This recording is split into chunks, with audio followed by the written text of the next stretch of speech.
Syederalun, wisatawan yang berasal dari Sumatera Utara dan Banda Aceh memadati sejumlah lokasi wisata bahari yang ada di Aceh.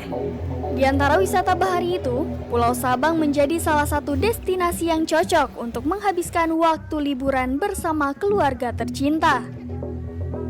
Pantauan di Pelabuhan Ulele, Banda Aceh, sejumlah penumpang kapal yang hendak menyeberang ke Sabang membludak sejak siang tadi, hingga menyebabkan terjadinya antrian panjang kendaraan wisatawan di area pelabuhan. Antrian kendaraan yang hendak masuk ke area pelabuhan banyak didominasi oleh kendaraan beroda 4. Bahkan, panjang antri mencapai 1 km lebih dari pelabuhan hingga jembatan Ulele.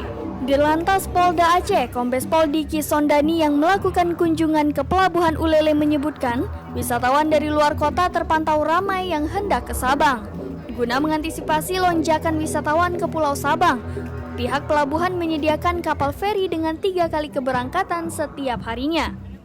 Mulai pukul 8 waktu Indonesia Barat, pukul 11 waktu Indonesia Barat, dan pukul 15.30 waktu Indonesia Barat. Sedangkan untuk kapal cepat, pihak pelabuhan menyediakan 4 kali keberangkatan, yakni pada pukul 8 waktu Indonesia Barat, pukul 10 waktu Indonesia Barat, pukul 14.15 waktu Indonesia Barat, dan pukul 16 waktu Indonesia Barat, baik dari Banda Aceh tujuan Sabang maupun sebaliknya.